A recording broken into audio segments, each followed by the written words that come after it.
I would like to very much invite to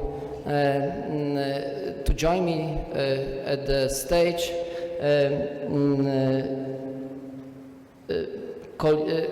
Caroline Spaas from the Netherlands.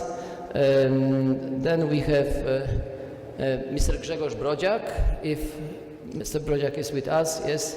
Marie-Christine Legal, and then Pierre-Marie and André, who we know, and Friedman from Germany. Please take your seats.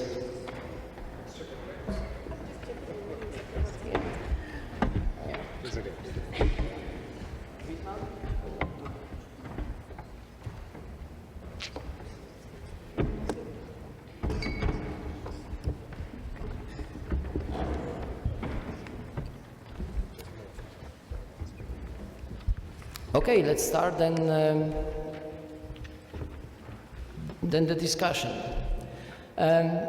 We are going to speak about different topics connected to Green Deal, connected to what the Green Deal is and how the Green Deal will impact what is the situation of the agriculture sector in our countries and beyond. Reaching up the global perspective. When the Green Deal was announced by the President of the European Commission, Frans Timmermans, he said that the plan is very much ambitious, and Europe wants to do this not because it's easy, but because it's hard. Europe likes challenges, like we at this university like challenges too.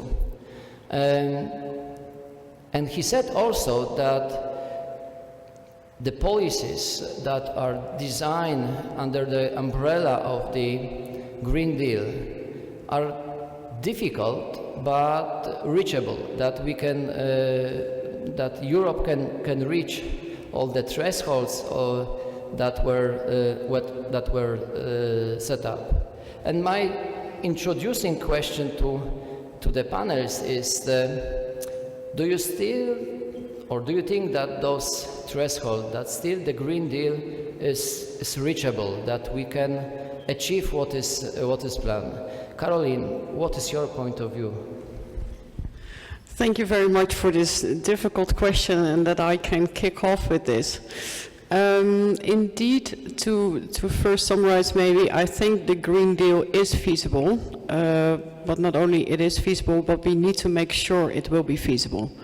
Because as was said also by some previous speakers, also by André Hogendijk from the Netherlands, is that we need to go forward to a more sustainable production. That is one side of the coin. It is necessary because we can see that there is climate change. It is also affecting our agricultural sector. And if we don't produce in a more sustainable way, we cannot have any agricultural production anymore in the long term. And on the other side, we also need to have a look at the consumption. Because it's not only about the production, but also in the way that we as consumers, all of us, are eating our food.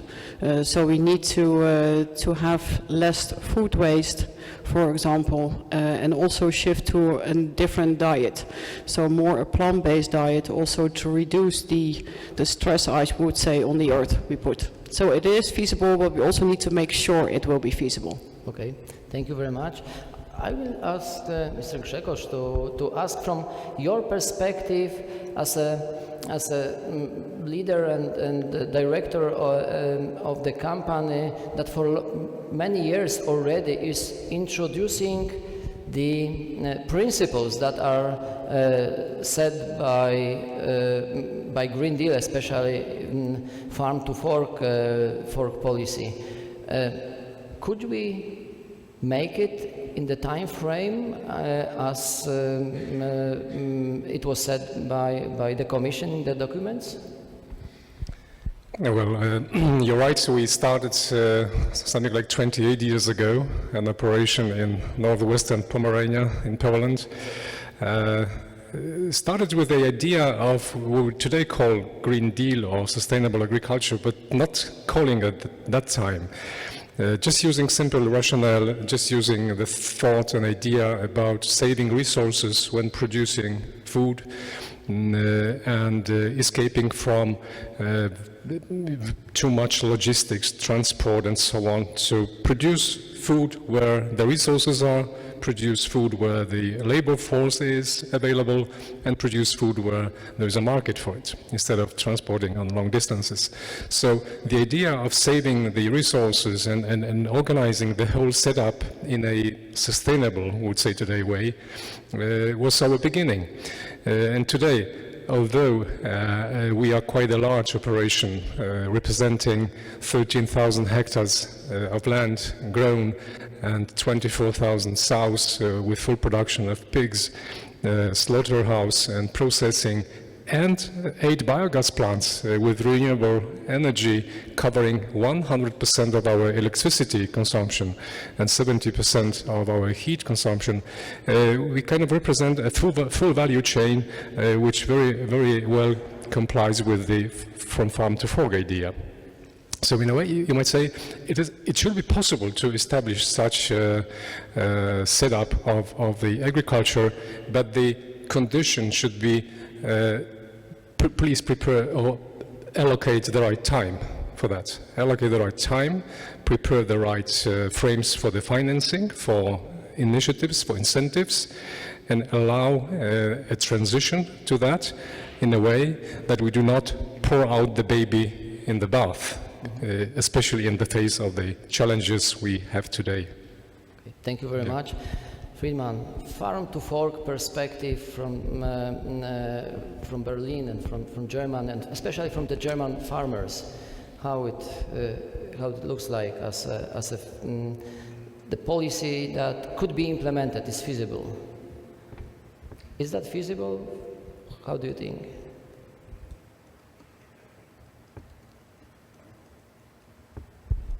I take this one. Okay.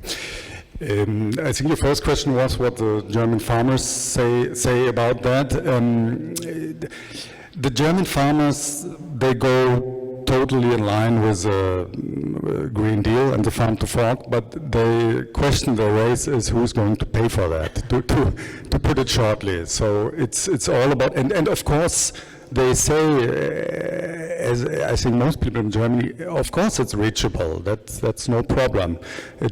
For them, it's more the question at which costs will the government pay the additional cost, let's say, or rather the consumer. But going back to the question if it's reachable or not, I have no doubt at all that it's reachable. And sometimes I wonder why we are so critical if it comes to the farm to fork goals or the Green Deal, which is related to agriculture, but with the energy side of it, we are way more optimistic. And looking at Germany, for example, in 2011, we set the goal, we want to have 100% electricity production with renewable energy by 2050, I guess. Yeah. And by 2020, the plan was to be at 45%, and now we're at over 50 already. Okay. So you know, if you really want something, you can do it. And the question is more, how will it look like? I think that it's reachable is no problem, and at what price and what we will have to do for that. Okay, thank you very much, Marie-Christine. What is your opinion then? Thank you very much. Well, I will agree with all that was said before, that I think, and France think, that those objectives are reachable. I would say that it's reachable, but you have to have some time also to make this transition. And for example, in France, we had quite a lot of plans before the implementation of the Green Deal, for example, on antibiotics, on pesticides, also goals to reduce our food waste. So it's been now 10, 20, 15 years that we are committed to fight food waste, for example, and with quite good results. So it's nothing new. We will just go further in this direction, maybe to put more emphasis in some measure, for example, on pesticides, because we are quite pleased with the results we obtain on antibiotics, but for pesticides we still have some work to do. But also we think, and that's something that Mr. Alan Matthew this morning stressed that the French presidency advocates for global pictures on this issue, and also to take into account the external impacts of the Green Deal, and especially the reciprocity, to say that if we put more efforts and if our farmer makes more efforts, it's also we will have also to ask our the third country that are exporting to the European Union to also commit to the same standards. So it's also a way, as he was saying, ensuring level playing fields. It's something that is very interesting, and that was really one of the priority of the French presidency. Okay, thank you very much. Pierre-Marie? Yeah, thank you. I will elaborate further on the external dimension of the Green Deal and on the farm to fork. I think it's important to consider the fact that even though we have this idea of trying to raise international standards, we are in a context where there are different views regarding what's the way to go when it comes to agriculture. There are some consensus regarding animal production, animal consumption, not production, food waste and losses, but we have big tensions regarding the way in which we need to produce food, and in particular whether we need to maximize as much as possible the production, irrespective, or being as efficient as possible, but not considering so much the absolute amount of external input we are using, or if we are to have a target regarding the absolute amount of input we are using. And I say this because it's a bit confusing probably, but at the international level, the European Green Deal has been contested by many stakeholders. The first of them being the United States of America, saying in September, very clearly, very explicitly, we don't want the European Union to pave the road for what the sustainable food system should look like. And we are proposing another coalition called the Coalition for the Sustainable Growth of Productivity, something like that, where the idea is to say what we need is to intensify the production and not say we need to reduce the amount of input, etc. So just to say that the international dimension of the Green Deal is very important, because we are not in a pacified discussion. There are opposite views regarding what needs to be done, how we need to produce, and whether or not there are rooms of maneuver to produce more intensively or not. And the option taken by the Commission is one very ambitious, saying, well, in absolute terms, we need to reduce our reliance on external input. This is not something which is agreed upon at the international level. And it's clear also in the negotiations that are going on in the COP15 on biodiversity, where the chair, Basil Van Havre, has proposed to have a global target on minus 50% reduction in the use of pesticides at the global level. A target which is very controversial, and many stakeholders and many states are trying to oppose it, not to make it binding at the international level. So just to say that it's not only about convincing farmers, convincing stakeholders in the European Union, which is already a big challenge, and having the right policies in place and the right innovations, etc. But it's also an international challenge, how to create the conditions for a sort of pacified discussion between the US, Australia, New Zealand, and those big actual players that are not really at ease with the direction of the Green Deal in its agricultural dimension. And to end up on that, just recall that in 2009, we had the International Assessment for Agricultural Science, Technology and Development, which was an attempt to bridge that gap between different visions of what should the food system look like if it is to be sustainable. The beginning of the report, which was written under the auspice of the United Nations, was business as usual is no longer an option. That was the very beginning of the report. Ultimately, the report was not endorsed by the United States of America, Australia, Canada, New Zealand, because it was thought by those countries that it was too much putting the emphasis on systemic changes, on agronomic challenges rather than on technological innovations, etc., etc. So you see that the divide or the tensions we are in now are not new, and the challenge for the European Union is really to tackle at the same time the internal and the external dimension of the Green Deal if we are to be successful. Andre, what is your point? Wow, that was the second presentation from you, I think. Well, what I wanted to say is that, to go back to the beginning, is that, yes, I think the goals of the Green Deal, they're ambitious, but they can be achieved by the farmers in the European Union. I don't worry too much about that. I think it's possible. It takes a lot of effort, but we can do it. But I don't want to say exactly the same things as the other smart people here before me, so I want to make a different point as well, is that I think the goals, of course we call it a farm to fork policy, and I see a lot of proposals about the farms and the farmers and how they should change things, and I don't see that many proposals yet about the side of the fork. So what are the consumers, what are they going to change in the coming years, and what kind of proposals will there be for the consumers? For example, if we talk about reducing food waste, well, that's something that we, as everybody, has a part to play. Also the part of the change in diets from more animal-based proteins to plant proteins. That means quite a thing for people who buy food every day and eat every day.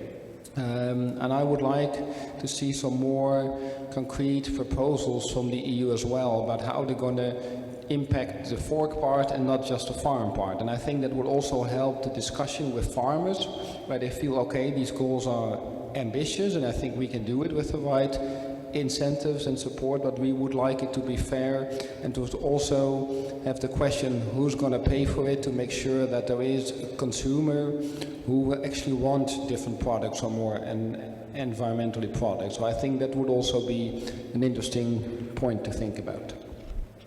Okay, thank you very much. Maybe the audience here and online would like to also address some issues related to feasibility of Green Deal, especially farm to fork approach. Do you think is it feasible? Any of you, if there is a no? Okay, and we are going to discuss with our panelists, and I will start with Andre. During the statements of the panelists, it was already 9 times that the word incentives was used. I have a question: who is going to make farm to fork happen, and who is going to pay for that? How do you think so? Yeah. Yeah, I think that's an important one. I think on the one hand, of course, it's the farmers who are going to change the practices, but in the end, eventually the food will be more expensive, which is something I think we need to discuss and look at how you're going to work around that. I think that's also the point now with the war going on and food inflation is going up, which means food is getting more expensive, which in a way, when you have enough money, that's easy to talk about. You say, okay, well, food is okay if it's expensive because it's good food and it's environmentally friendly. But we also have to think about people who have difficult times already paying for the current food prices, and how are they going to pay for that, and how is that going to work? So that also means instead of looking at it from a point of view of agricultural policy, we need to make a transition to food policy. So it's not about the farmers, it's about the food. And everybody should have access and a right to healthy and sustainable food. And we have to make policies with food in mind instead of with farms in mind. And I think that would be a big change. I can give the solutions too, but I'll wait for the other panelists first before we go into that. Okay. Maybe I can add something. I don't think I can answer properly who will make it happen, but what I can point at, that we have to keep in mind that if the government sets a goal, we also have to think about the marketing and everything that goes ahead. For example, Germany set itself the goal to have a 30% ecological production in 2030. That is in 8 years. Yeah. So if you just set this goal, nothing will happen. But they are aware that they have to run campaigns, information, and it will not come by itself. So definitely what we have to do is to promote all these things, reduce consumption of meat, and this is probably not very popular, but if you want it, it has to be done. Yeah, that's for the moment. Yeah. Marie-Christine, what is the approach of the French government in the sense of stimulating those who will implement, but also those who will be addressee of the policy? As we said, the food security is not at stake in the European Union, but the affordability is indeed a question. And as Pierre-Marie stressed out, there is a need to change model and to think about the future model, what we will eat tomorrow and how we will eat.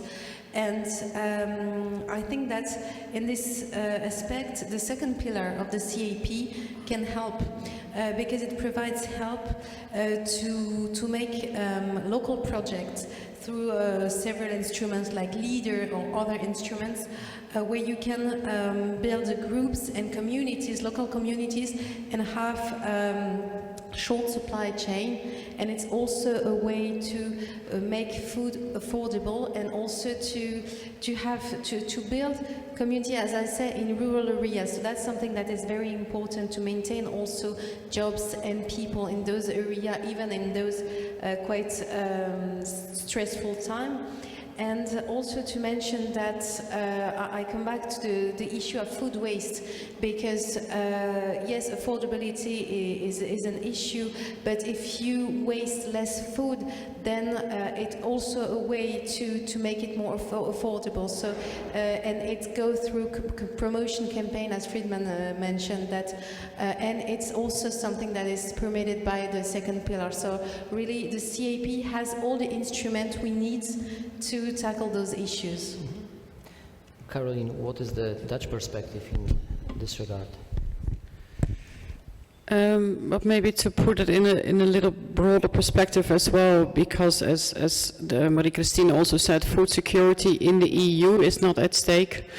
However, we do have a worry, of course, now because of the war in Ukraine, that there is reasonable concern for access for food for people in other countries, in Northern Africa, for example, in Asia. And I think we also need to look, that's also the viewpoint of the Dutch government, also to try to see how you can develop, for example, the agricultural sectors in those countries. Because, for example, Egypt used to be a very big agricultural producer as well, and currently is not. So it's also about exporting the knowledge that we have and exporting some of the innovations we have to those countries and try to develop it there further. Because in the EU we also don't need to provide for all the food of all the people in the world. So that is also another part of the discussion I would like to add. Okay, thank you very much. We will come back to this, but I would like to still keep the track on who is going to do and who is going to pay at the end for farm to fork. Caroline, you touched a very important issue of who can pay and who can afford to pay, because I agree that we in Europe can afford to pay. As far as I can remember, our costs of food, the money we allocate for buying food in Europe would be around 20% of the available or disposable income. So we can easily be flexible on that one. The history is different in the other parts of the world, so we need to be responsible here. And in general, also a statement saying that in the first phase, the farmers will pay for it, because we need to adjust. We need to carry out the ambitious goals, and then the transition of cost would go further to the consumer. I'm not in doubt. And here, I'm thinking back about basically the food waste. 30%, that's a number we know already. So just to reduce the food waste would give us a lot of compensation for the higher cost. And on the other hand, the consumption models. If we take meat, which is very much my area of production, dear audience, I don't know if you will agree with this statement and idea that we eat too much meat. The average consumption per capita in Poland today is around 75% of all kinds of meat. The dietists say 35 should be enough. And I can remember, maybe some of you can remember the times back in the 80s when I got a piece of meat once in a week, maybe twice in a week, and it was okay. So I'm sure we could live with reduced consumption of meat and generally be more careful about what we eat, how much, and how much we waste. So the cost should be covered by the consumer in the very end, and I would encourage that the communication should go around making people aware of these changes, transitions, and provide for these compensations which are available.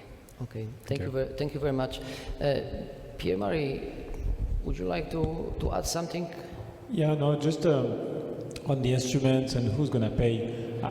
Just to remind something that is probably well known by most of you, but the CAP is probably the biggest EU budget, and it's the most ancient one. It was created at the beginning of the European Union, so it's roughly 40 billion euros a year, and I mean this money is to be used for transitions.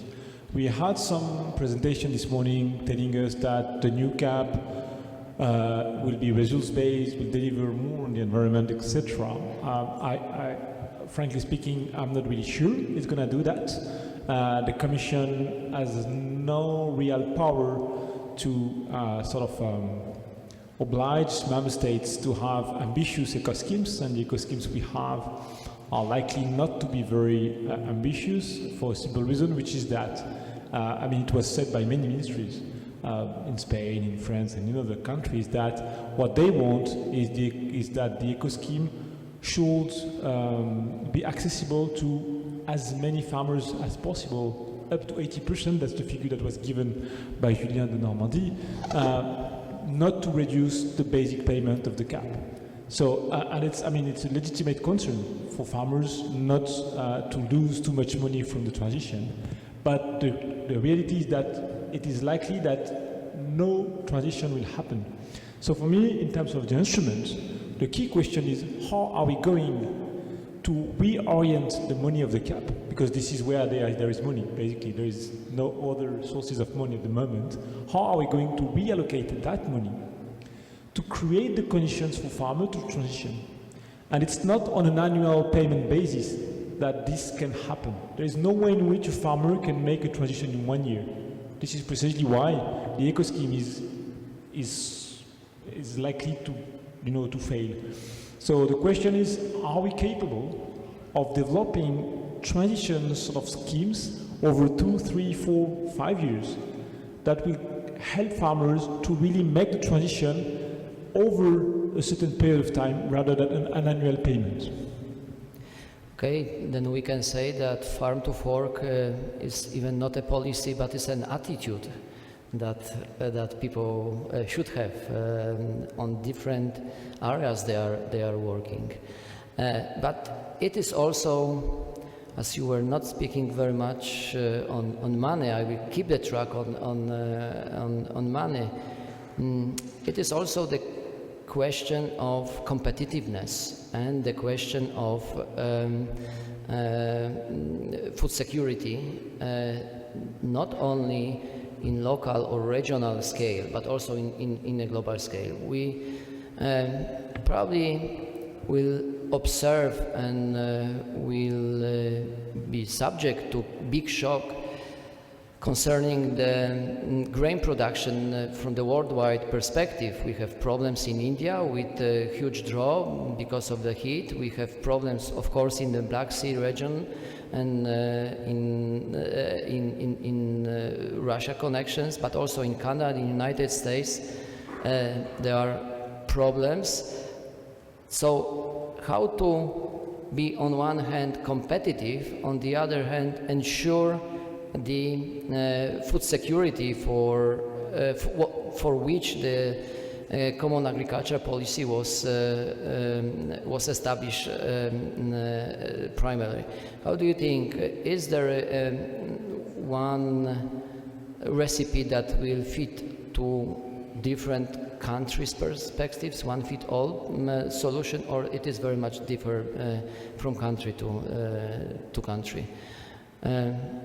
Maybe I will ask Marie-Christine to start with this. Thanks. Well, if I had the solution that would fit all, I will try to have a patent on that. Not sure someone has it. Especially we are quite different. Speaking of France, we also have our islands abroad, so quite far from France. So it's another reality also that we face in the French agriculture is very diverse. So as you mentioned, we have to, in one hand, ensure food security and also competitivity for our farmers, but I think both can be met if we accept that we have also to make our model evolve, model of consumption of what the consumers demand also. So it's also a new way of thinking, of seeing the agriculture. But for example, the ensuring better access to protein, to plant protein in the EU, so not depending on soy from American continent, would be also a way to ensure better, in one hand, our food security and also competitiveness.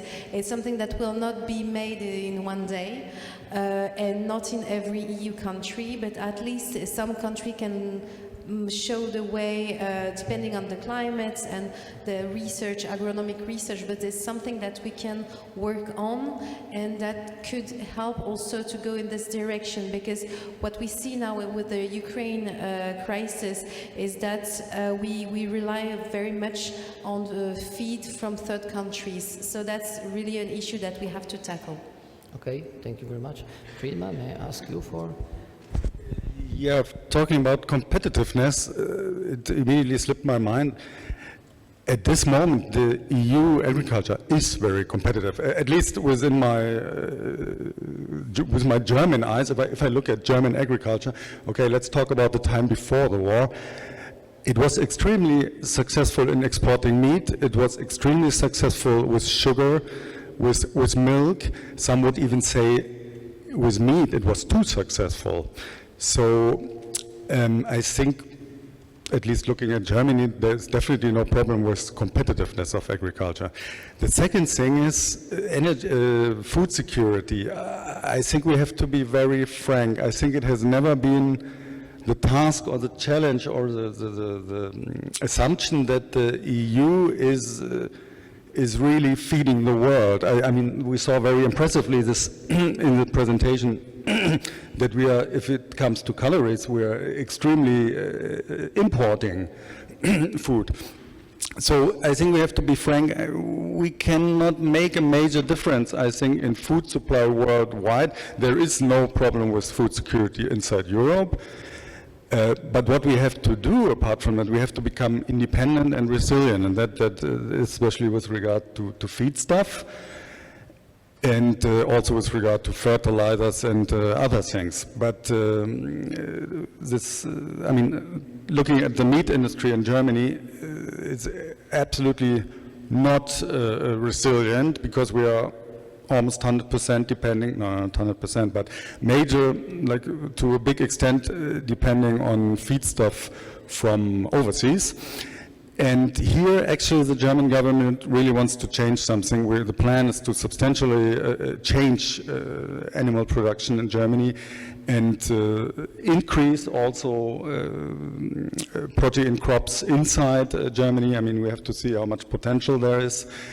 But this is understood and will happen. But at the same time, we are not in a position to deliver a lot of grain to the world, because the truth is at this moment, and our minister keeps saying that 60% of the grain produced in Germany is going into feed production. So if we want to change something, we have to change feed production. Okay.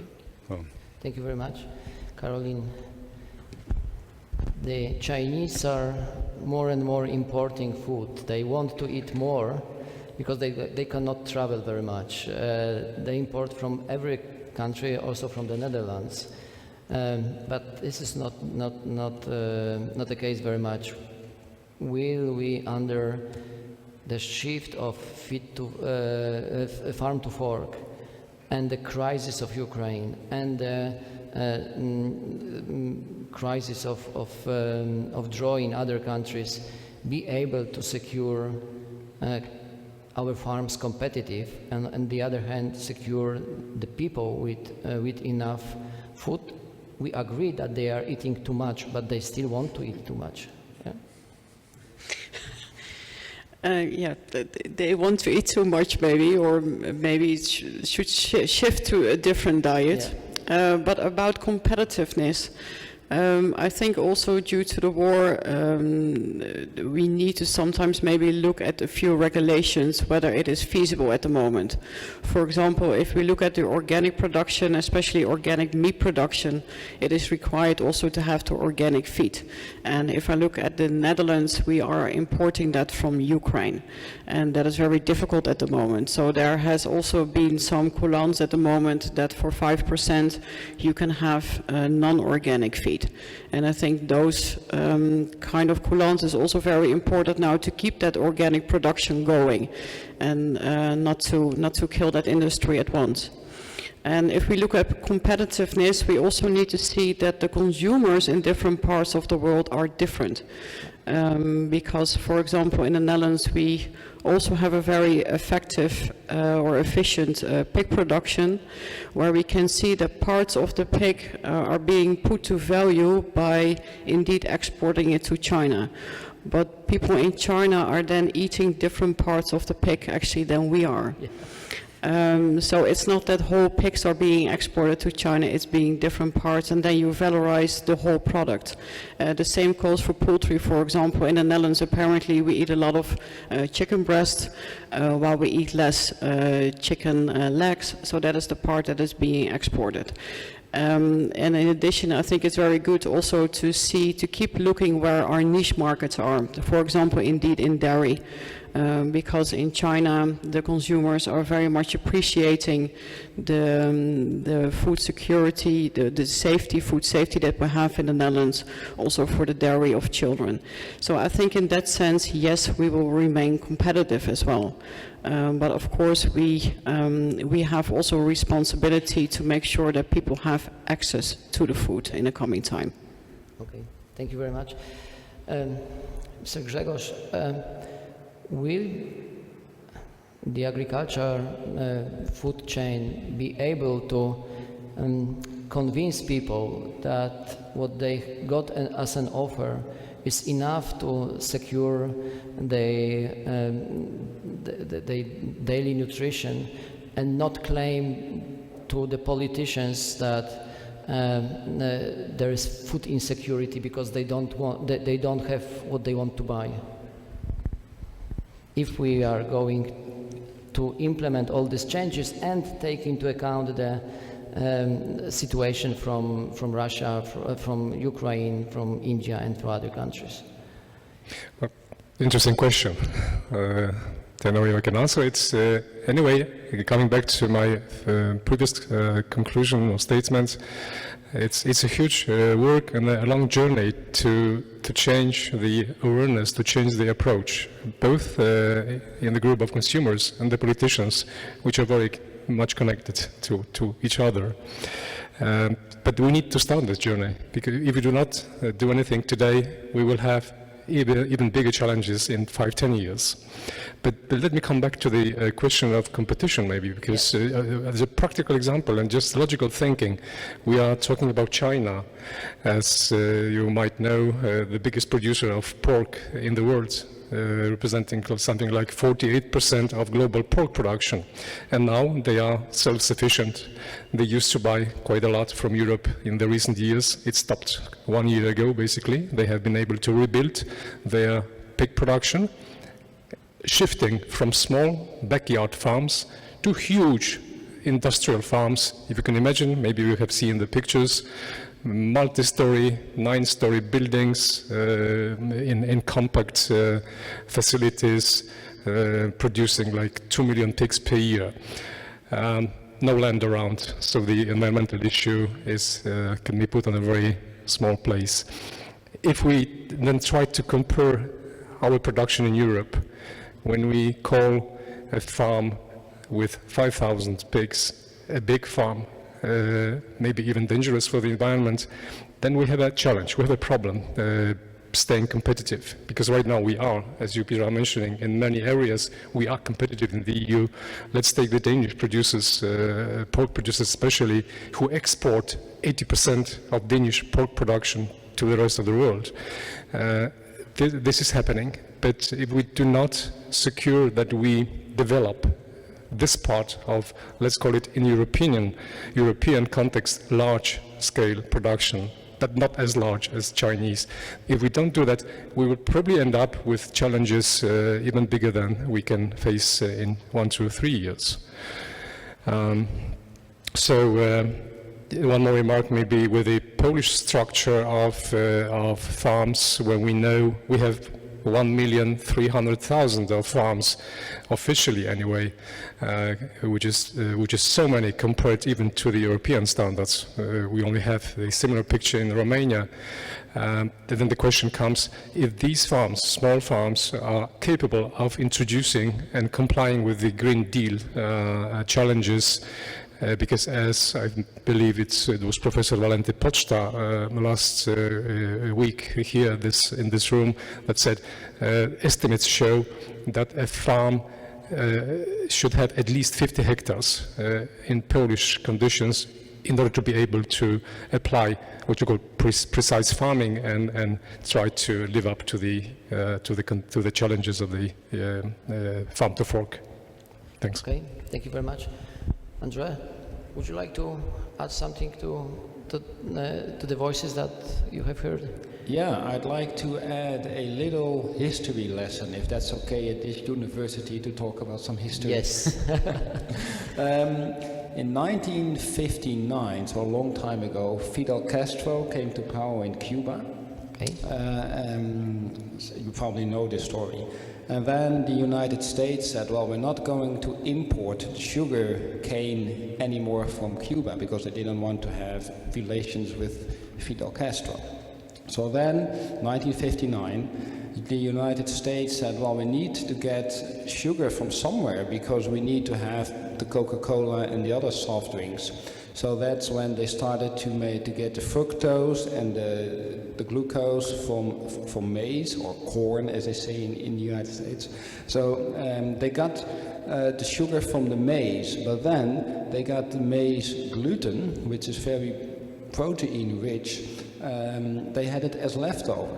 And then they thought, where are we going to dump the maize gluten? And then they looked at Europe.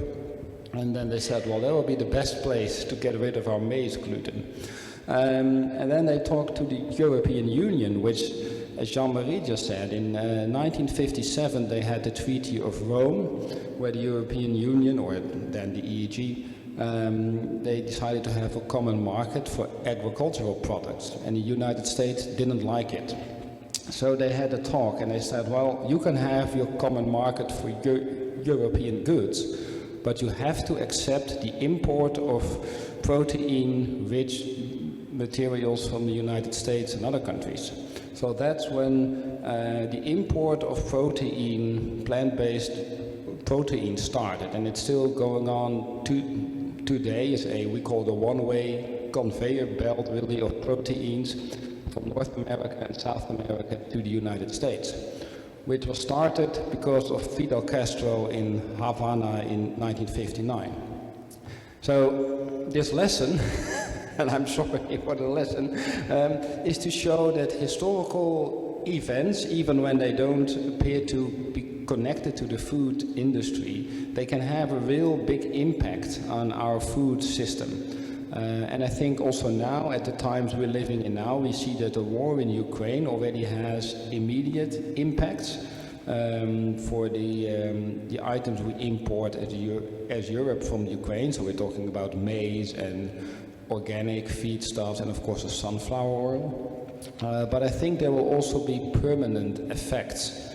And it really depends on what policymakers in Brussels, but also in Warsaw and in Paris and in Berlin and in The Hague are going to talk about now. So what impact do you want to have, and what is the impact you need?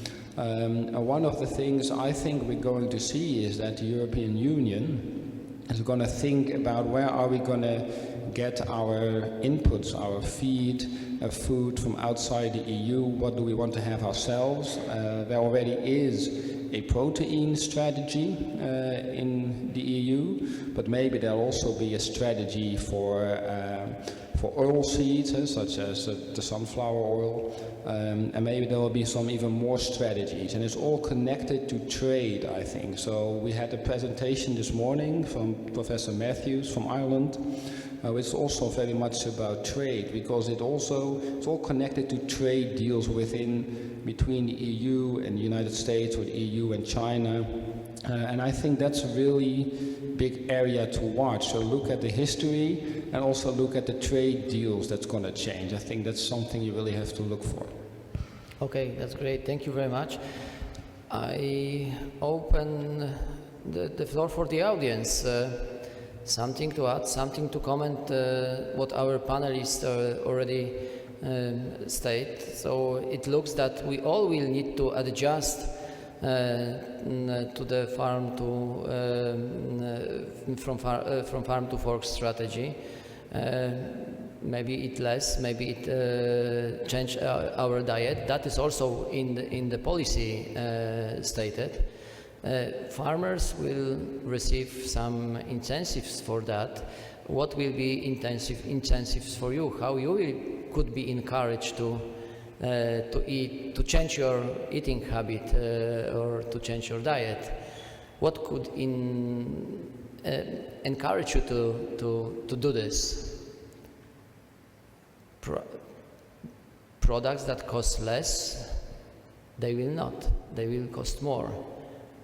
Is something that will encourage you to eat differently? Just policy? You see the person in the TV screen and say, okay, they said that we should eat differently, so we will eat? Probably not. I like very much the statement of Andre that whatever you touch, finally it will be connected to food. I would like to touch another policy from a Green Deal, which is Fit to 55. We are not going to speak about the decarbonization and zero emissions, although with the agricultural sector that's also very much important. But I would like to ask you all about bioenergy. We are again very much impacted by the war in Ukraine with regard to energy in Europe, especially with regard to gas, but also to the oil. And on the other hand, we have all the policies to to produce green energy from different sources of biomass, how this will impact the agriculture sector? Is there a trade-off to food production and production of energy that you could see or could forecast? Who could like to? Pierre-Marie. Yeah, a very important question. We know that there's a huge demand for biomass, for food, fuel, fibers, and feed, of course, and that in the coming years we will not be able to sort of supply all those competing demands without working on a demand. We have already extensively spoken about the need to reduce the use of grain for feed. That is also part of the discussion regarding the use of biomass for bioenergy. So there is no doubt we will need to use part of the biomass we have for bioenergy for a simple reason, which is that I don't want to be too technical, but in the energy mix we're going to have by 2050 or even 2030, 2035, if we want it to be fully decarbonized by 2050, we will need some molecules, we will need some gas to provide flexibility to the functioning of the energy system. And one of the best ways to produce gas in a decarbonized way is to produce biogas from agricultural biomass, either manures, slurries, etc., or partly combined with vegetal production. Yet, what is happening now, and that's the key point for me to stress, what is happening now in some countries, it had happened in Germany already, it's partly happening in France, it might happen in other countries, is that instead of using mostly manure to put in a digester as a sort of no-regret option, this is something we can put in a digester, it's a waste, so let's reuse that waste to produce energy and fertilizer on the other hand. What happened in Germany and what is likely to happen in other countries is that we developed the cultivation of maize and other types of crops to put them in digesters, reproducing what we did for biofuel a couple of years ago. And this leads basically to a simplification, a strong simplification of landscapes, which goes totally against the other objectives we've set on reducing nitrogen uses and reducing pesticide uses, etc. So we have a sort of trade-offs between the investment we put on the table to have a digester, 1 million, 2 million euros for a digester of critical size, and the constraints it creates for the farmer to have biomass on a daily basis to put in the digester. So just to say, to conclude, we will need to allocate part of the biomass we have now, and the no-regret biomass is slurry, manure, etc., to produce energy. But we need to be cautious about how we do that, in the sense that it might create trade-offs and have negative impacts, as it had in Germany, if we are to put vegetal production alongside with manure in the digesters. So there is a big, big warning here. Okay, I will ask first Friedman and then Mr. Grzegorz to say. Yeah, we talked so much about Germany, so since Germany is a biomass champion in Europe, I guess I can shortly add to that. Yeah, it's totally true. There were a lot of mistakes done, and that shows how a good idea, if you want to implement it, it really have to look in the detail what you do. And let's say the mistake done in Germany was actually that there were too many built too fast, too big, and exactly what is happening is, I mentioned before that 60% of the grain is going to feed production, sorry, I'm wrong, into feed and or biomass. And now we have something we call massification of the landscape, and exactly it's a biodiversity problem. So we have a lot of supersized biogas plants, and there is a lack of biomass. I know that some try to import from Poland, so I think the new thinking is, if biomass, it has to be close to a food plant where the waste can be used, or a slaughterhouse, or so it's a good idea, of course, biogas, and it's very attractive because it is not electricity, it can be used for heating. but it has to be done the right way. And the optimal solution would be to use manure, of course, but that is also limited in a sense. So, yeah, just Okay, want to add thank you very that. much. Just a figure. Yes. At some point in 2010, 7% of the utilized agricultural land in Germany was used for maize silage to put in a digester. 7%. 7%. Okay, thank you very much. Goodvalley has, as I remember, 3 biogas plants. A little bit more, 8. Even more, okay. How your experiences in that field are? Yeah, the topic is very close to my heart, to our hearts in Goodvalley. We started to think about the first biogas plant back in 1999, but we first succeeded in building the first one in 2005.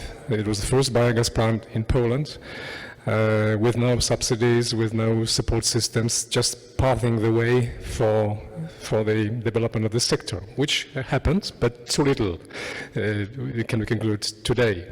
Today in Poland we have something like 170 biogas plants, compared to Germany 6,000 or even 10,000 I've heard, depends. Makes a difference. A biogas plant is a very good source of renewable energy, provided that it's made in the right way. Compared to windmills or solar cells, which are not stable, biogas plants can produce basically around 90-95% of the time of operation during the year, which is very efficient. The basic condition is not to use primer or first generation raw material like maize for production. Animal manure, waste from slaughterhouse, straw is also a very good option, but it requires some more preparation process. I'm not going to be technical here. So there are some challenges and tasks to be done in this connection. And again, back to the very good closed integrated concept of a farm, which has animal production and then can use manure for production of energy in the biogas plant. It can use maybe straw, some slaughterhouse waste, some other waste from food production and processing. Then it gives a perfect picture of a model where you can even become self-sufficient in energy as we are in Goodvalley. Additionally, the product you get out of biogas plant, because the raw materials do not disappear in the biogas plant, they remain as a very good fertilizer to be used afterwards on the fields, replacing the artificial fertilizers in compliance with the Green Deal and Farm to Fork ambitious goals, and also making us less dependent on imported fertilizers. So I would say a perfect concept, provided that we do not use first generation raw materials. Thank you very much. Caroline? Well, actually, Grzegorz just took my speaking point away, because I wanted to say in the Netherlands we don't have a lack of manure. That is at least something we do know. And we can indeed use it also in biogas installations, and in that way also retract again the nutrients indeed which we use for fertilizers, in order not to be too dependent on artificial fertilizers, which is something that we do not want. First of all, also because of the independence we need to get from gas, for example. And I think especially now with the war in Ukraine, this is a very important topic, because about 40%, for example, of the kalium is coming from Belarus and from Russia. And with the gas prices going so high, we need to become less dependent also on nitrogen fertilizers. And we can use actually this organic manure in that sense. So you took my point away that indeed it's also a very good fertilizer. Okay, thank you very much. Andrea? Yes, I'd like to add an extra point just to spice things up. We're talking here about the biofuels more. You said don't mention the fossil fuels, but I'm going to mention the other kind of biomass that I think will be more important in the coming years, is that we use biomass as well, for example, for plastics, bioplastics or building materials. Because if we want to get off oil use, we also make another, besides the gas and diesel, we make other products from oil as well. And we have a lot of industries that are very energy intensive. And there is also a large demand for these building materials as well. For example, that you can make of straw, but also flax and hemp, those kind of crops. And that's also going to be part of the debate, I think, in the coming years. And I've already seen we have a large exhibition now in Holland, and they have a bridge over a river which is built from flax. So not from steel or concrete, but from flax. And when it means you don't need to have the steel, which is a very energy intensive industry, but you can have just agriculture, make the flax, make it into a composite and build a bridge, and it's just as strong as a stone or a steel bridge. And we need to get, if we want to get off oil, we also need to get into these kinds of biomass materials, but it will also be an extra demand on the land we use. So I think that's going to be an interesting debate as well. So I just made it a bit more difficult for you to. Okay. Thank you very much. The other policy that is addressed under the Green Deal is biodiversity. We need to increase the natural productive capacity of the land, but also contribute by biodiversity to public goods that the agriculture and rural areas can deliver. I would like to merge the issue of biodiversity with something that is highly technological and ask, okay, on one hand we are going to have increase of biodiversity measures in eco schemes, for instance, but on the other hand we are going to reduce the input of fertilizer, of pesticides. Will be the precision agriculture a solution to keep the productivity on the same level or increase it within similar increase of biodiversity? How do you think so? Will be precision agriculture kind of I think precision agriculture is probably part of the solution, providing that it is used to support diversification of farms and landscapes and an absolute reduction in the use of input. The challenge I see in developing precision agriculture as a sole response to the biodiversity challenge is that it often leads to sort of confound or sort of mix an end and a mean. It's not an end in itself. I mean, developing precision agriculture might be a good thing to increase the efficiency, but the gains we are to expect from precision agriculture are quite small, according to the GRC. So it has to go hand in hand with other measures, including diversification of crops, reconnection of crop and livestock systems, to make sure we recycle nutrients, etc. So that's the big point, and the reason I'm saying that, and I'll stop here, is that precision agriculture in some cases, not all, and I'm not an expert here, might require quite important investments. And for those investments to be made, we need to cut on the running costs, because you have high investment costs, and so the running cost needs to be compressed. And there are not many solutions to compress the running cost. You have to have a farm which is as simple as possible. And in a way it contradicts the idea of re-diversifying and re-complexifying landscapes. So we have this tension here.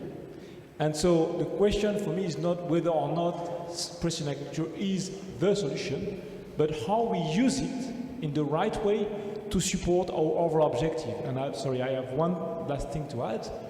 One of the big challenges we have when it comes to biodiversity in agricultural landscape is that, I mean, when we want to address it from a political and policy point of view, is that we don't have similar and very simple metrics as we have for climate change. In climate change, you have the CO2 equivalent metric. So you can say, you can have a sort of carbon budget of your farm and say, okay, how much carbon I emit every year, blah, blah, blah. from a biodiversity point of view, what's the metric? We only have proxies, which are very good, but they are not results indicators. You cannot say, okay, I've saved like that many bees or that many insects.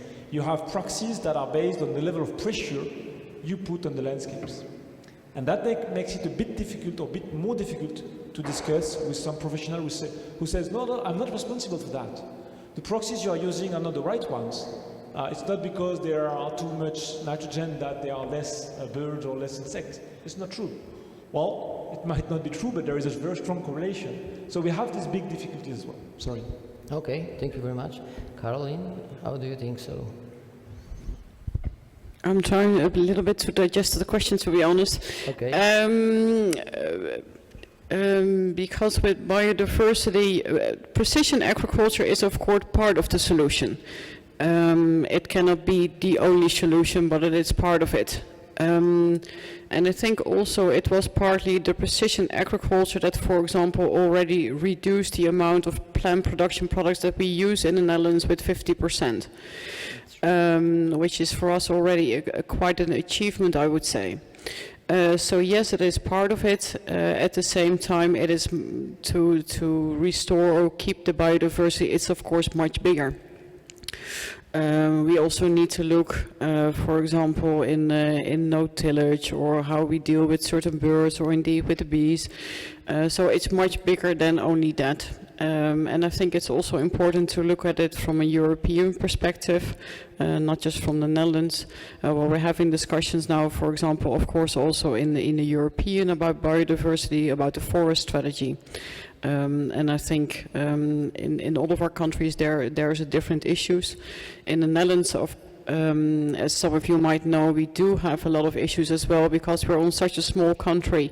We have a lot of livestock, we have a lot of agriculture, but we're also trying to preserve our nature, and it's putting a lot of pressure on it. And for us in the Netherlands, it's more the solution to look per specific area on how we can solve that issue there, and then we do it in combination with nature preserve organizations in that area, with the farmers who are present there as well, and together to see what we can do to get some of the pressure off the nature that we have. Okay, thank you very much. Friedman, may I ask you for a comment? Yeah, I'm definitely not an expert when it comes to precision farming, but when I followed the discussions about the CAP, I started also to be a little bit critical with precision farming, because in the very beginning of the discussion, the question was always asked, okay, we have to reduce pesticides by 50%, but we have to stay competitive. How will we do that? And then the answer was with extra money and precision farming. And okay, extra money doesn't really look like it. So more and more people say, okay, precision farming will do the job. But then, especially being in Poland, let's be frank, all these small farms, I mean, it won't happen. It's not high technology that they will use. So I found it always a little bit exaggerated, this, but once again, I'm not an expert. Because it's costly, and you have to someone who can run it. I mean, I don't know, you have to fly it. It's usually a drone, I guess. Well, okay, I don't know. Yeah, that's... Yeah, it's in the story of the drone. We have a drone in Goodvalley, and we fly it very often to take maps and pictures of our crops. And we also do the digital maps of the nutrients, doing analysis every year in the soil.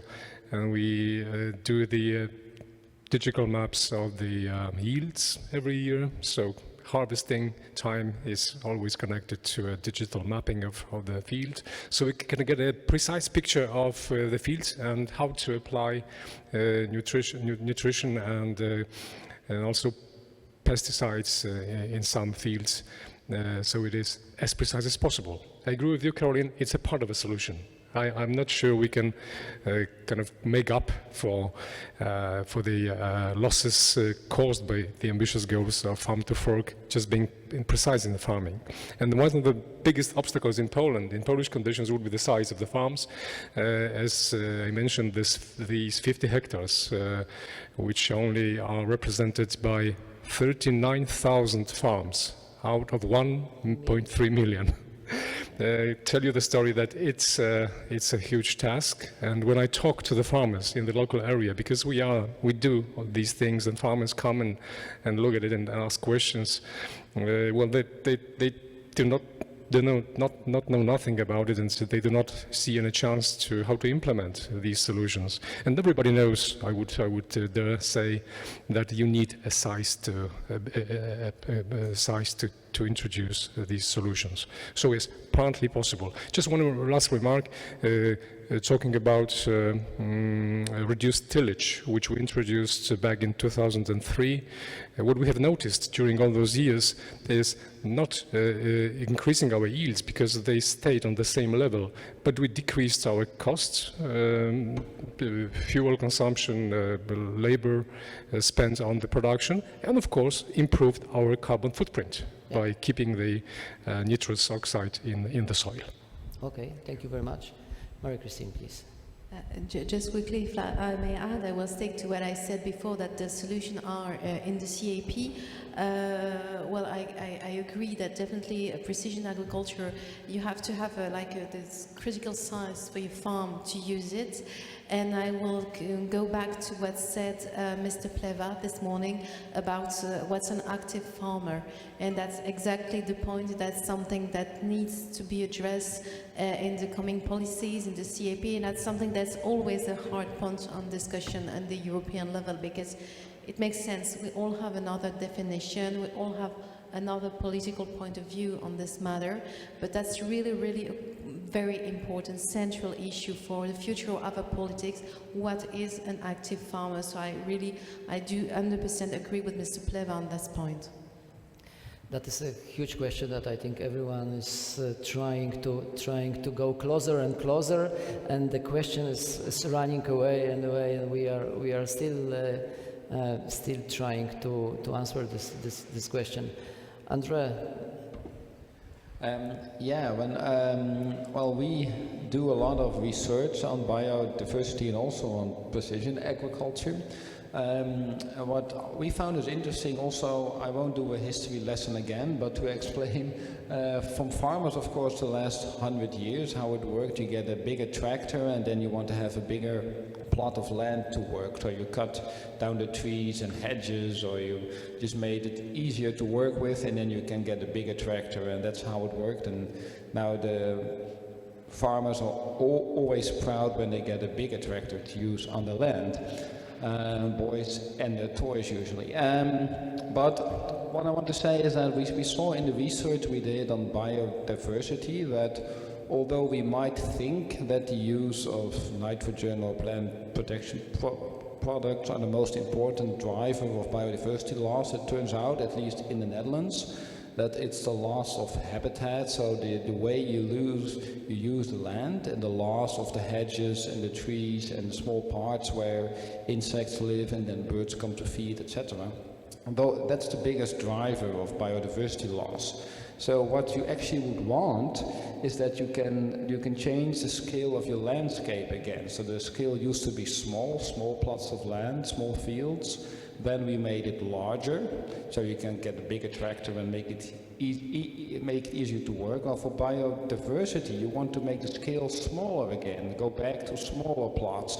And that feels very counterintuitive for a farmer, because then you would have to go back, and it sounds like you're doing back to the things that your grandpa did, which doesn't feel good.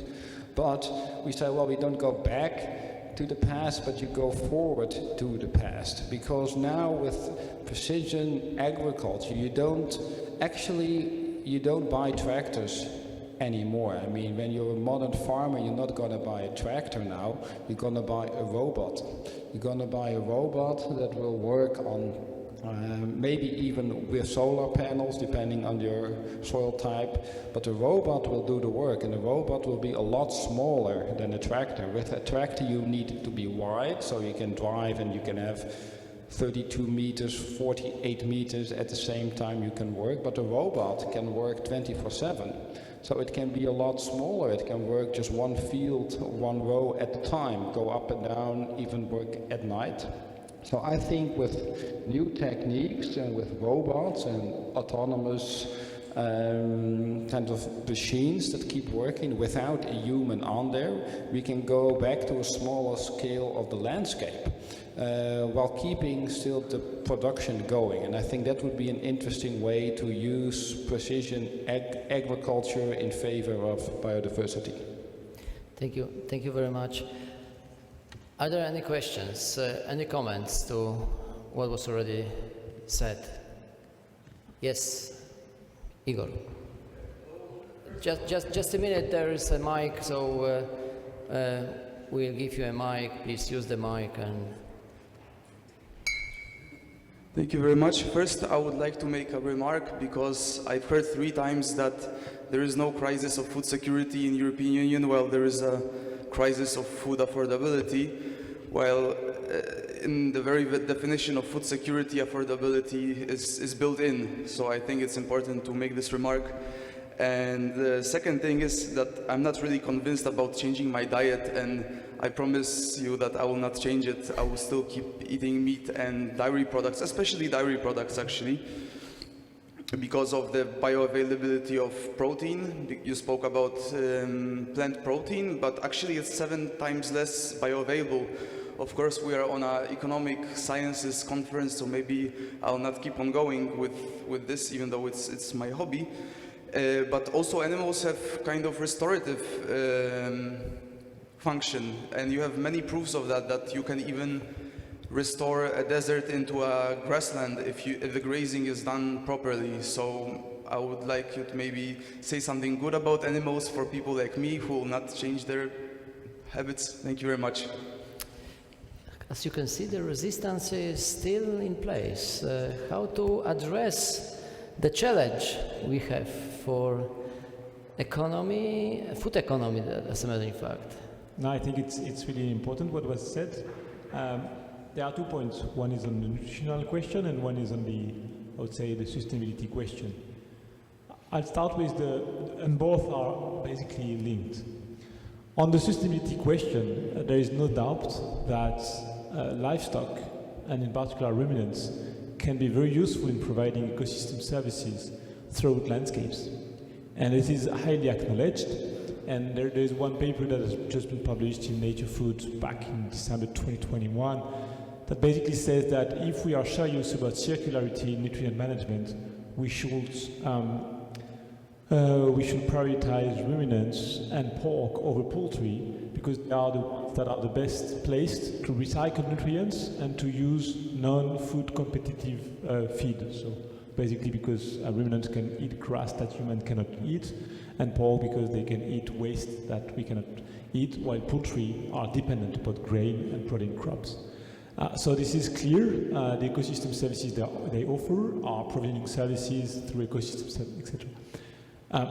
Yet, if we focus livestock production on such, let's call them low opportunity cost biomass-based livestock, this would mean that we produce much less of them. So the availability of animal source food would be reduced quite significantly, right? Both for dairy, beef meat, and pig meat, and to a larger extent even poultry meat. So using livestock for what they are good at, which is recycling nutrients and managing landscapes basically, means that we produce less of them. And the good news is that the amount of animal source food, of animal proteins you can produce with just livestock systems in Europe is totally compatible with the daily intake of proteins you need to fulfill your dietary needs.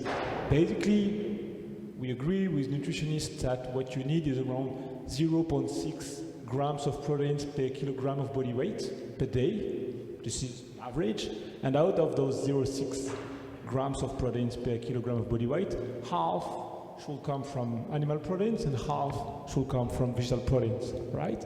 For a person of 70 kilograms, it means around 50 grams, 58 grams, let's say 60 grams of protein a day, meaning 30 grams of animal proteins, 30 grams of vegetable proteins. We are today, on average in the European Union, eating 75 to 70 grams of animal proteins a day. So there is room to halve the amount of animal source food you eat a day while being totally safe from a nutritional point of view.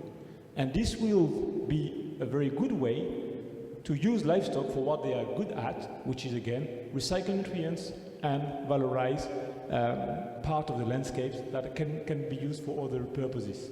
So I think there are very good ways to sort of bring together your two concerns, but that will require, if you are eating on average, like all Europeans, 600 grams of milk a day and 150 or 160 grams of meat a day, that you halve this quantity.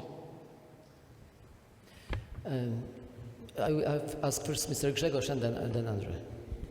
Yeah, a very good question and statement. As you might remember, I at least talked about not dropping consumption of meat totally, but reducing. Also referring to your words, so going down from, say, let's say 75 down to 35, which is recommended by dietists. And at the same time, just thinking about the climate change, which is happening. There are discussions how much agriculture, how much animal production affects. No doubt the climate is changing and agriculture has an impact on that. So thinking about the future, like 15, 20, 30 years, maybe the future of our children or grandchildren, I would say we can afford to adjust our own personal diet to some lower consumption in general, not only meat, because if we are frank with ourselves, we do eat a bit too much as in our part of the world. Okay, thank you very much, Andre. Yeah, I agree with the two previous speakers, but I also want to make an easy solution for the person who asked the question. So it's about you can either eat less food, it's very difficult, but I have a solution for you as well. It's you can keep eating the same things that you do now, you never have to change, but there's one catch, you have to marry someone with a vegan diet and then you'll be okay. Because then you combine the two things. That's what I wanted to give to you as a bit of advice. Igor, how do you like the idea?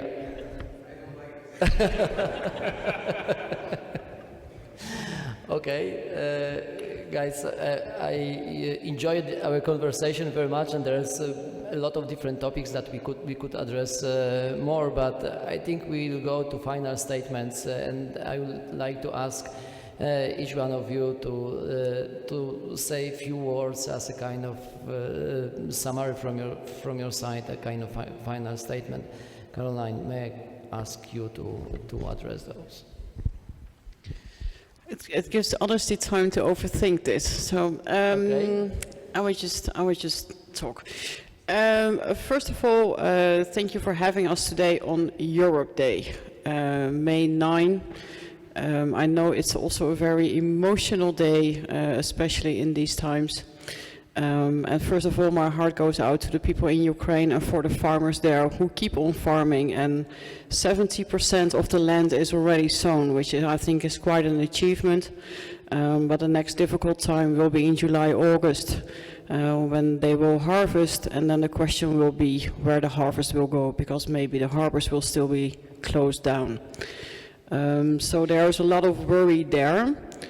And of course that gives a lot of worry also for other parts of the world, as I said before, Northern Africa, for example, countries in Asia where people don't have the amount of money that we do. So although maybe we do have food security in the EU, it is of a huge concern for other countries as well.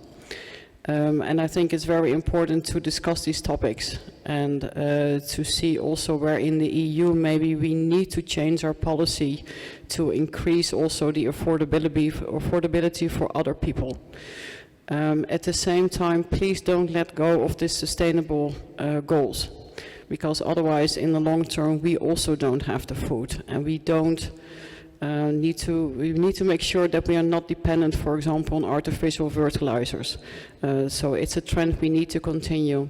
We need anyway to reduce our food losses, food waste.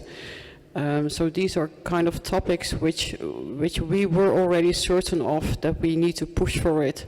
But maybe now with the situation in Ukraine, which reminds us again how important our daily food is, to make sure that we keep pushing maybe a little bit harder even. So, thank you. Definitely, thank you very much. Please.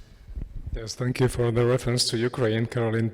Let me just mention that we also have, as in Poland, an operation in Ukraine, the size more or less the same as in Poland, with 800 employees, luckily located in the western part of Ukraine. And as you mentioned, we were also privileged to make all the spring work, so we were able to sow the crops, the spring crops, and we do hope we will be able to harvest and continue operations. So let's cross fingers.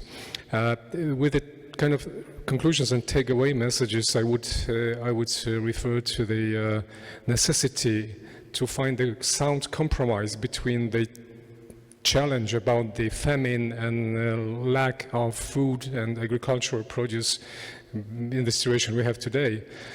So we need also to adjust our plan for Farm to Fork and European Green Deal so we can keep production going and keep the food safety on the right level. On the other hand, we have this climate change, and I would keep coming back to that. We need to be aware of that. It's happening, and well, I'd say we have invented a vaccine against COVID-19, but I'm afraid we are not able to invent a vaccine against climate change. So let's be aware of that. Let's reduce our waste. Let's be rational and efficient in our use of resources. Thank you very much. Wilman? Yes, thank you. First of all, in my final statement, I would also like to say that I cannot imagine to live in a world without butter and milk. So I think we have to do what we can, but this is definitely something I could never miss. Maybe I just have to reduce a little bit.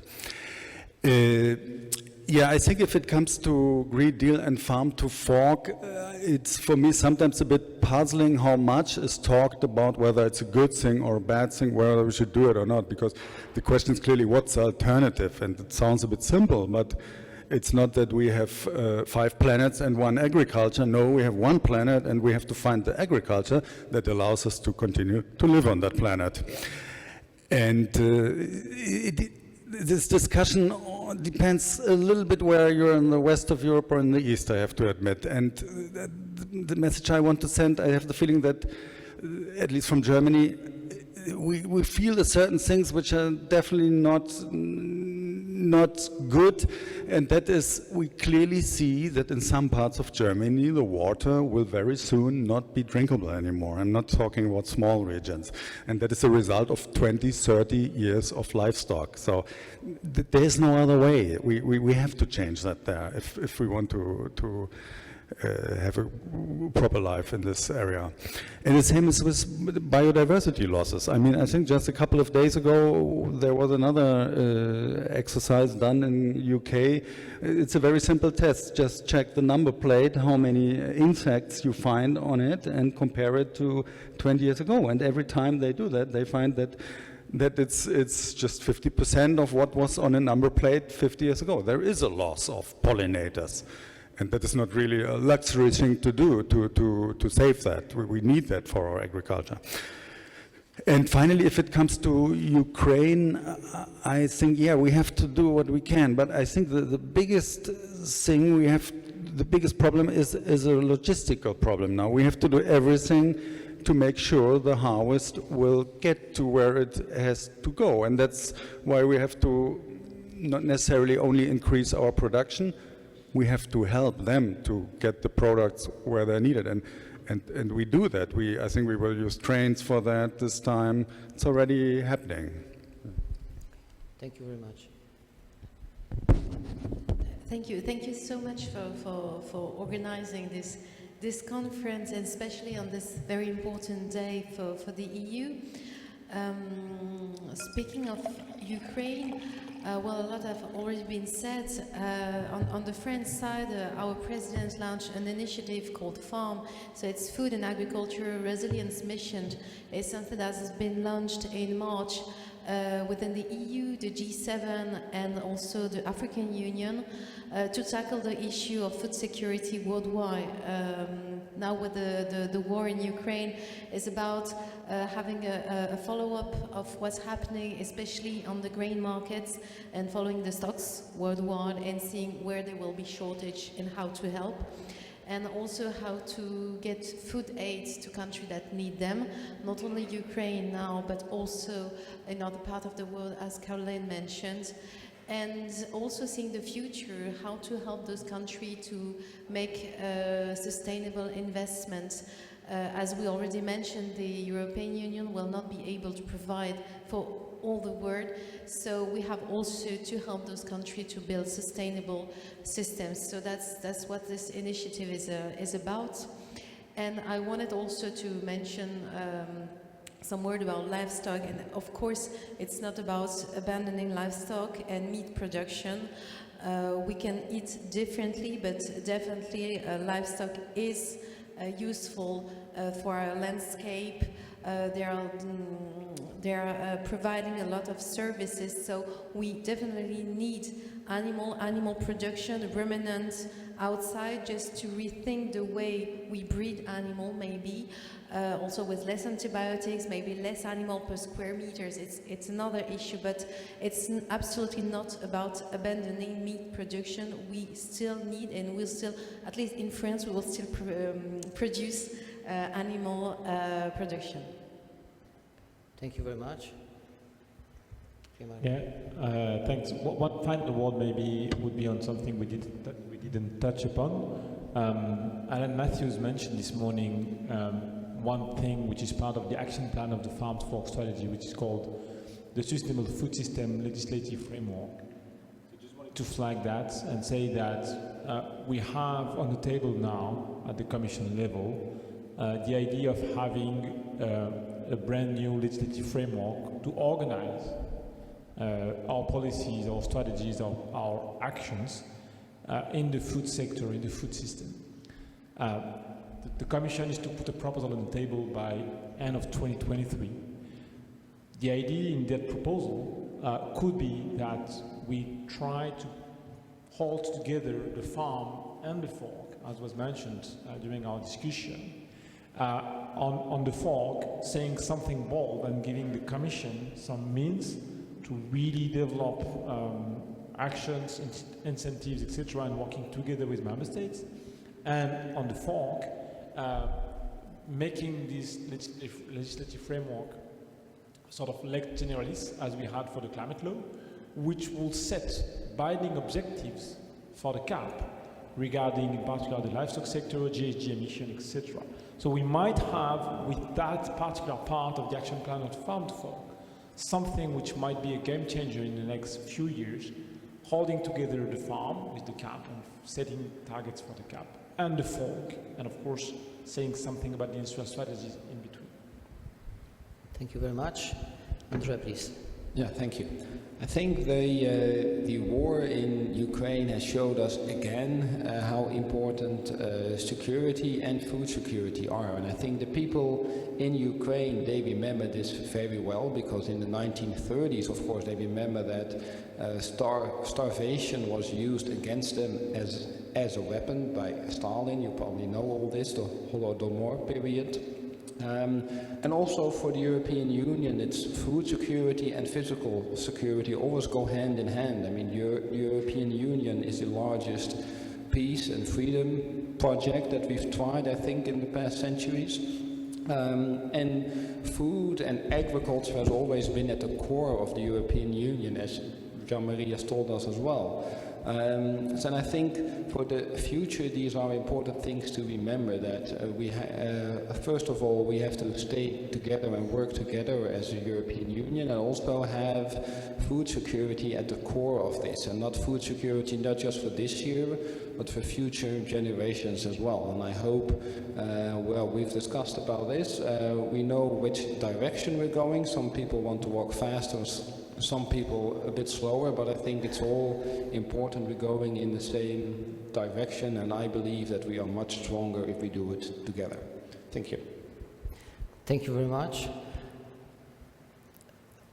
I am processing how to summarize this discussion, which is not an easy task, and please allow me that I will not make a huge summing up. I just would like to pay an attention on the fact that we are in the position that we, on one hand, will change because the policy is designed the way that some incentives will drive us to changes. But on the other hand, we need to change because of the sustainability. We need to change because of crises that are around us. And the word that is coming to my mind as a closing one is adaptation.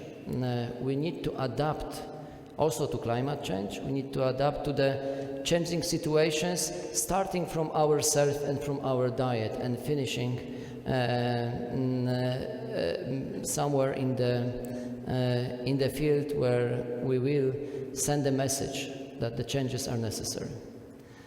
I would like to thank, before I will thank you, I would like to thank Marta Mender, who was present for a while with us, but as a vice rector he has a lot of duties, but that was she who made it possible to some extent, and I would like to thank her to make these connections, and I would like you for lovely discussion. I'm very happy that I had a chance to meet with you to discuss the issues, and I am considering this discussion simply as a beginning of lovely journey. Thank you very much. Let's thank our panelists. And from our institute, we have something that we hope will remind you this lovely discussion, which is honey.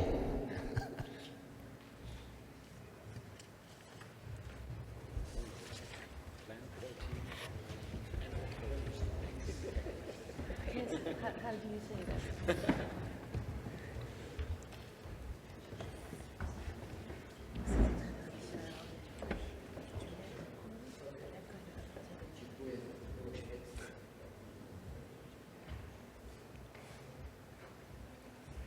Dziękuję bardzo. Bardzo dziękuję. Też dziękuję bardzo. I'm saying Polish, no in English, not in French. Merci beaucoup. Thank you so much. Thank you very much. It was a pleasure. You're welcome. Yeah, that'd be great. Thank you very much. Thank you.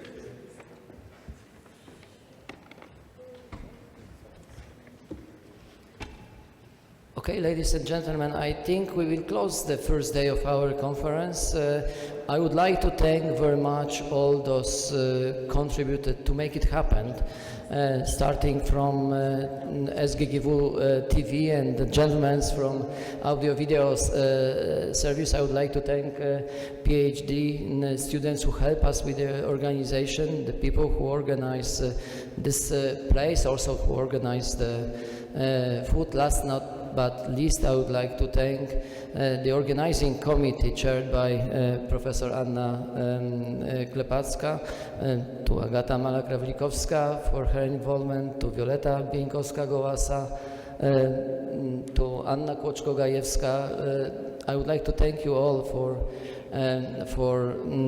this effort you have made. I would like to thank also people from the Secretary of the Institute for the involvement, and the secretaries of the departments as well. Thank you very much, and I would like to invite you for tomorrow. Tomorrow, during the online sessions, we have a dozen of extremely interesting presentations, and I hope you enjoy them very much.